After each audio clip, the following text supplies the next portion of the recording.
Hey y'all, welcome back to my channel. If you are new here, welcome. My name is Kayla and this is Becoming Hers. This is a space where we talk about healing, um, nervous system awareness, softness, and unlearning survival. Today, I want to talk about name it. Last week's video was about noticing it. Before you can name what you feel, you have to have awareness. You have to acknowledge what you feel. So if you have not watched Notice, go check it out. Notice it is the first step in the 4N method, and name it is the second. This step matters more than a lot of people realize. A lot of us are struggling not because we feel too much, but because we don't have language for what we feel. So when someone asks, "How are you doing?" the answer becomes, "I don't know," or "I'm tired," or "I'm fine." Name it is about learning how to put words to your internal experience without judging yourself for it. Because when you can name what you feel, your emotions stop controlling you quietly in the background and start becoming information you can work with. What does it mean to not have emotional language? When you don't have emotional language, you feel your feelings don't necessarily disappear. They show up in so many other ways: confusion, exhaustion, feeling overwhelmed without actually knowing why you're overwhelmed. For a long time, my emotional vocabulary was very, very, very, very, very limited. I could only say like the basic words like, "Oh, I'm happy," or "I'm sad," or "I'm annoyed," "I'm irritated," "I'm tired," or it's just like, I just don't know. That was it. But internally, there was so much more happening inside of me that I did not have the words for. There was loneliness. I didn't have a name for it. There was the feeling of unworthiness. I did not have a name for it. Constant feeling that I wasn't enough, and I still sometimes struggle with naming what can you really say the one word for not enough is. And sometimes it could just be not enough, but I still feel like there has to be another word for it, right? Sometimes we carry shame that convinces us that love has to be earned and that if someone hurts you, it must be because you didn't do enough. You're not good enough. And when you can't name something, you can't tend to it. So instead of understanding what I felt, I lived inside of it. It felt like a storm that never settled. It felt like a consistent tornado. This is the problem. When emotions don't have names, they turn into anxiety, overthinking, people pleasing, shutting down, self blame. A lot of people think they're reacting emotionally when they're responding without clarity, and clarity only comes from language. In relationships, sometimes not having the correct language can show up as crying or overthinking. When someone hurts you, your mind may immediately start racing or replaying conversations, creating scenarios, anticipating the worst outcome before anything ever happened. Most of the time, none of those things were ever going to happen, but our bodies learn how to already protect itself, how to already brace for impact, how to stay on alert. For a long time, I thought I was reacting because I was emotional. What I was actually doing was reacting without language. I didn't know how to name what my body was holding or what my heart was carrying. So instead of clarity, I lived inside of mental loops. Instead of boundaries, I lived inside of anxiety. Instead of boundaries, I lived inside of my anxiety. Instead of communication, I lived in self pity or self blame. That is what happens when emotions don't have names. They control your behavior without your consent. I don't know how I say this. Sometimes in black families, emotions aren't as welcome. From a young age, like we're taught to stay in our place. Speaking up was labeled as disrespect. Sadness or being depressed was minimized, or you had no reason to be depressed. Being uncomfortable was dismissed.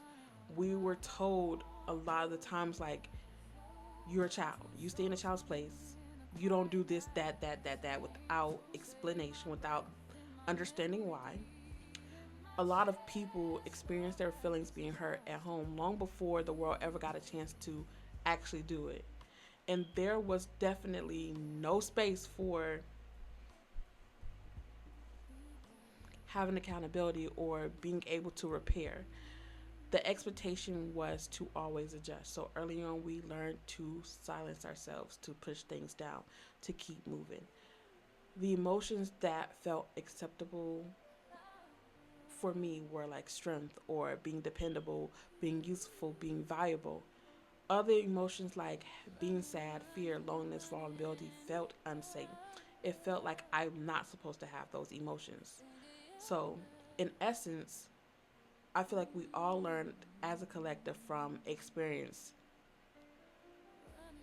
that when we go through stuff, we go through it alone, privately, quietly, and that is how emotional illiteracy get passed down. I feel like I'm saying that wrong. That is how emotional illiteracy get passed down through survival. When you grow up without emotional language, you don't learn how to use yourself as a checkpoint.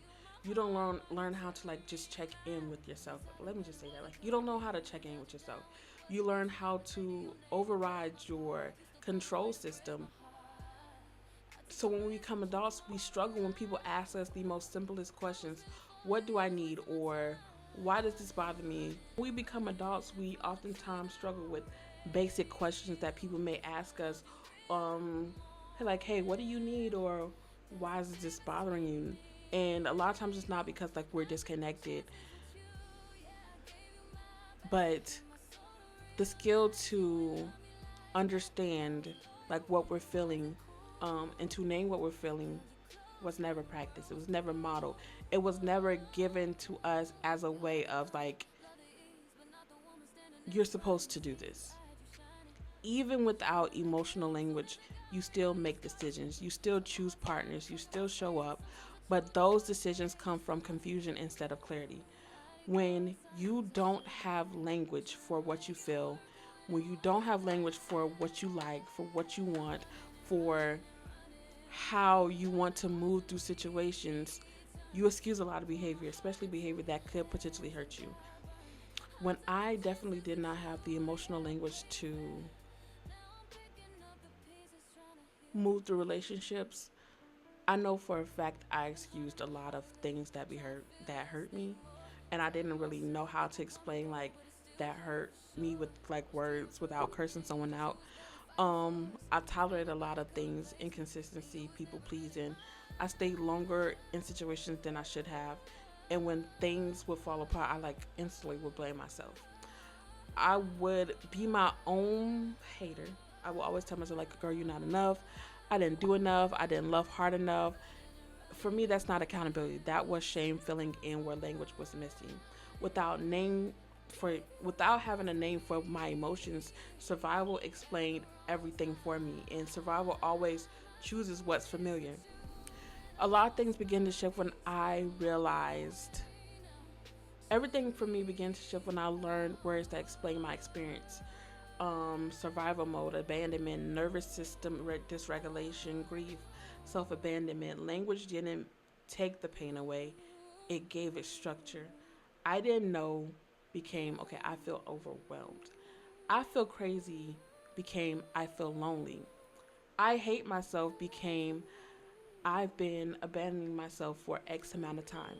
Once I could name a feeling, I could sit with it. And once I was able to like sit with those feelings, better questions came up. What is causing this? What do I need? What am I responding to? Um, why is this bothering me? How am I being affected by this? Naming doesn't fix everything, but it does stop us from disappearing inside of ourselves. It stops us from reacting before naming. So when you're naming, it is not about giving yourself a label. It's not about diagnosing your emotions. It's about giving your nervous system context. So it stops sounding the alarm all the fucking time. When you can say what you feel, your body doesn't have to act it out. Naming creates clarity, and clarity creates choice. And choice gives you free range for so many things in life. So here we are. How to practice name it in real life, not in just in this video. When something triggers you, don't ask what's wrong with me. Ask what am I feeling right now. Name it in a way that you understand.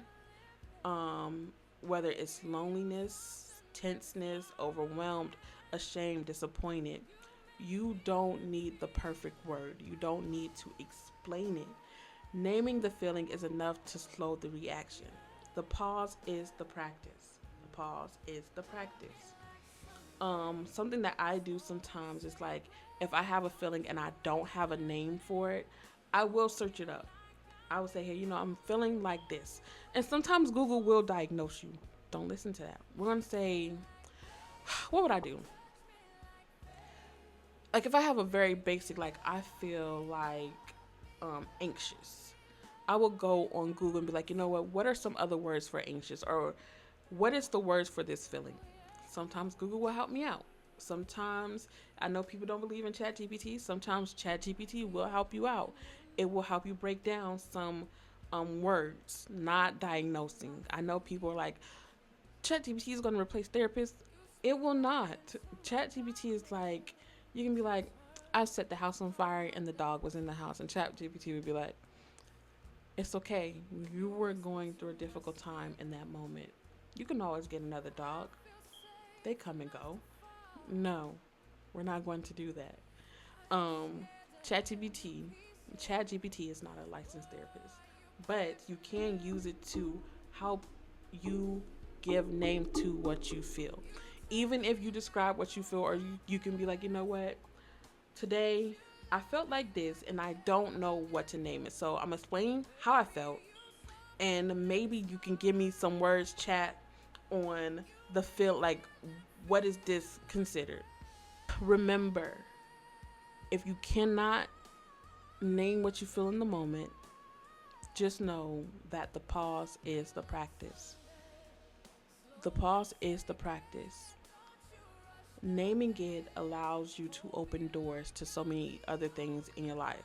Because when you don't have the language, survival decides for you. And when you do have language, you get a choice. And that choice leads to so many other choices. Naming what you feel is definitely the beginning to learning how to pour back into yourself.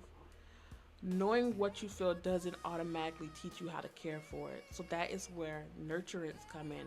That is where nurturing yourself comes in. Next week's video will be the third N in the 4N method, which is nurture it. How do you nurture your awareness now? Nurturing is basically reparenting yourself in essence. It is taking the time to work on you. Important to you. So if this video resonated, subscribe and join the Wildflower family. That wildflower been fucking me up. It's like a tongue twister. Wildflower.